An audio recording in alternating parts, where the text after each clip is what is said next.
اللهم اهدنا فيمن هديت وعافنا فيمن عافيت وتولنا فيمن توليت وبارك لنا فيما أعطيت وقنا شر ما قضيت إنك تقضي ولا يقضى عليك।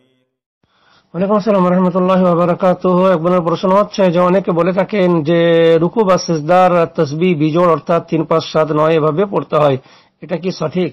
জি হ্যাঁ, 3 থেকে নিয়ে 10 পর্যন্ত 10ও পড়া যায়। তার মানে বিজোড় হচ্ছে উত্তম, তবে জোড়াও পড়া যায়।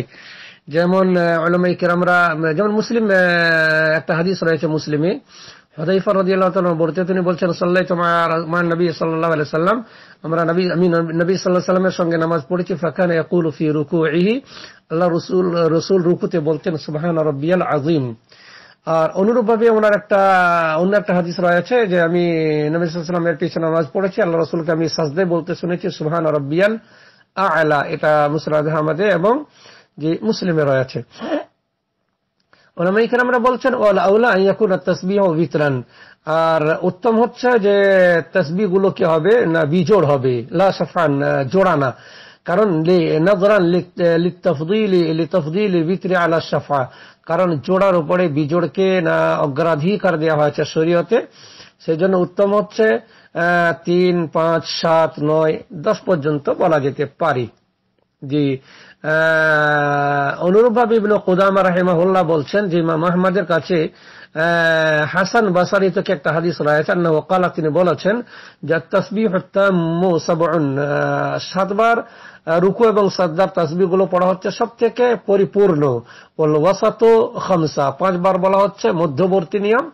ওয়া আদনাহু 3, আর সুবহান রাব্বিয়াল আলা সুবহান রাব্বিয়াল আলা সুবহান রাব্বিয়াল আলা 3 বার বলাটা হচ্ছে সব থেকে নিম্নের আর কি। قال কাদি আয়াজ বলছেন আল কামিলু ফি তাসবিহ ইন কানা মুনফারিদান, যদি একাকী কোনো ব্যক্তি নামাজ পড়ছে তাহলে তার জন্য সব থেকে উত্তম হচ্ছে মা লা ইউখরিজুহু ইলা সাহু, যদি করে সে ভুলে না যায়। তার মানে আমি কতবার বললাম, বলবে সুবহান রাব্বিল আলা সুবহান রাব্বিল আলা 10 বার 12 বার 13 বার, সমস্যা নেই। আর সব থেকে উত্তম হচ্ছে যে আপনি একটি তাসবিহ কেন বলবেন, যদি একটি তাসবিহ ছাড়া মুখস্থ না থাকে অন্য কোনো তাসবিহ সেটা আলাদা কথা। তাছাড়া বিভিন্ন রকমের তাসবিহ, বিশেষ করে সাজদায় সুবহান রাব্বিয়াল আলা, সুবহানাকাল্লাহুম্মা রাব্বানা ওয়া বিহামদিকা আল্লাহুম্মা ইগফিরলি, সুবহান কুদ্দুস রব্বুল মালাইকাতু ওয়ার রূহ, এই ধরনের তাসবিহগুলো বলার পরে আপনি তো দোয়া করবেন, বিভিন্ন রকমের দোয়া করতে পারবেন। সেজন্য এর জন্য আপনার নামাজটা অনেক লম্বা হয়ে যাবে। জি, আপনাকে হিসাব করার কোনো প্রয়োজন নেই। জি, বিদায় আপনি যখন একাকী নামাজ পড়বেন তখন যেমন বলা হলো 3 5 7 এভাবে বলাটা হচ্ছে উত্তম মানে যে আপনি জোড়া বলতে পারবেন না, গুনে গুনে বলতে হবে, যে না এরকম কোনো বিধান নেই। বরং আপনি যেন একা নামাজ পড়বেন, আপনি না তাসবিহ পাঠ করতে থাকবেন, সেটা আপনার 10 12 হতে পারে, 15 12 হতে পারে, কোনো সমস্যা নেই।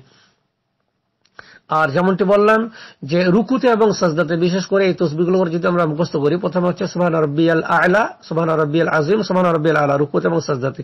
তারপরে সুবহানাকাল্লাহুম্মা রাব্বানা ওয়া বিহামদিকা আল্লাহুম্মা ইগফিরলি, সেটা রুকু এবং সাজদা দুইও।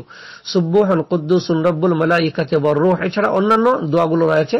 আর তাছাড়া আমরা সাজদাতে যে কোনো দোয়া করতে পারি। জি, হাদিস এবং কোরআনে যে দোয়াগুলো রয়েছে, এমনকি উলামায়ে কেরামরা বলছেন রব্বানা আতিনা ফিদ দুনিয়া হাসানা ওয়া ফিল আখিরাতি হাসানা ওয়া কিনা আযাবান নারও পড়া যাবে সাজদায়। কারণ আমরা যখন এটা পড়বো তখন এটা আয়াত হিসেবে পড়বো না, তখন বরং এটা আমরা একটা দোয়া হিসেবে পড়বো। আর এই দোয়া হিসেবে সাজদাতেও এরকম আয়াত পড়া যেতে পারে।